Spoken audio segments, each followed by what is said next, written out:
Welcome everyone, Dylan Gemelli here today with a brand new video for you. So today we're going to talk about how to effectively use Masteron. And I'll talk about enanthate and propionate in terms of the dosing schedules.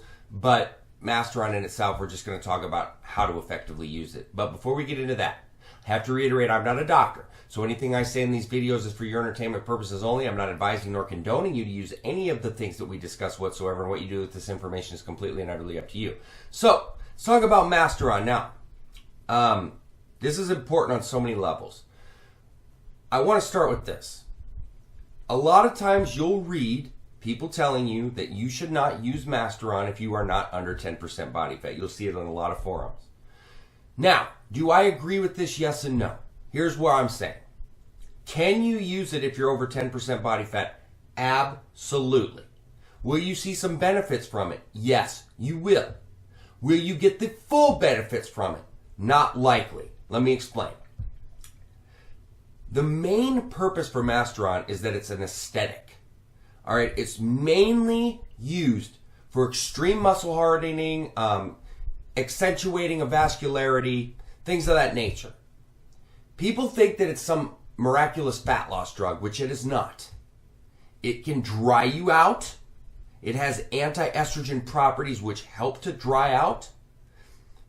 But to get that full benefit, to get that full sculpting, that full icy hard look, you need to be in good condition to start.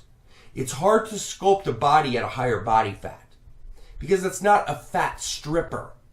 Okay? Can it give you strength? Yes. Can it boost your libido? Yes. Can it lower your SHBG? Yes.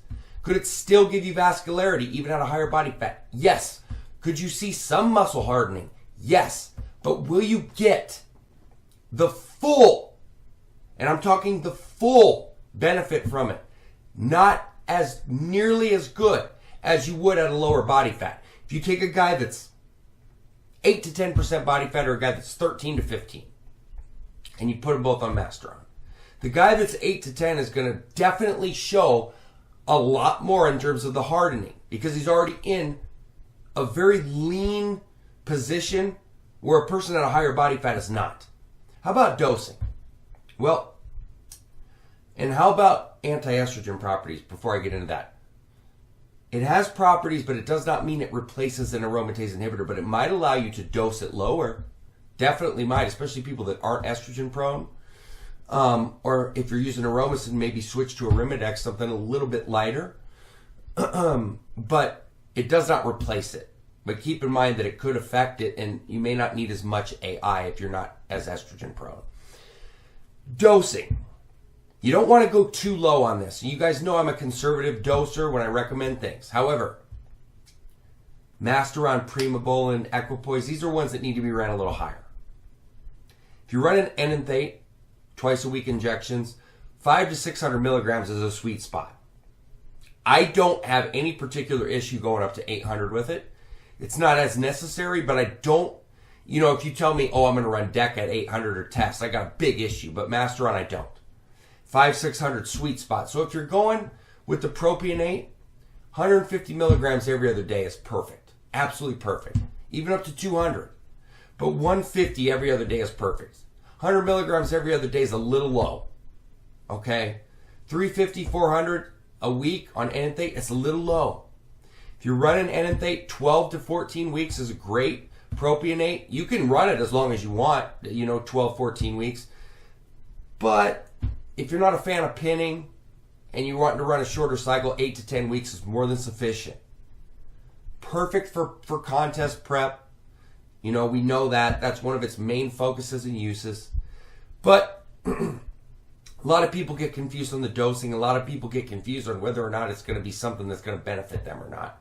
And a lot of people have misconceptions on it. It's not some ultimate fat loss drug, okay? No steroid is an ultimate fat loss drug. Could it help you lose some stubborn fat? Sure. The more lean muscle you get, the more drying out you get, sure you can lose some fat. But you're not going to lose 30, 40 pounds on it. When I say steroids aren't fat burners, that's what I mean. Because when you think of a fat burner, you think of some miraculous weight loss pill or promise or whatever. Misconception. That's not it with Masteron. Masteron is an aesthetic first and foremost, okay? Mainly used to accentuate your physique, to bring out more cuts, more popping abs, more vascularity, more drying out. So yes, the leaner you are, the more you're going to get from it. But it does not mean it won't be effective. It just means it won't be as effective. So that's Masteron. 500-600 milligrams a week, sweet spot dosing. Definitely ideal where you want to be. No issue whatsoever seeing people take it to 800. That is how to effectively use Masteron. So, I'm Dylan Gemelli, signing off.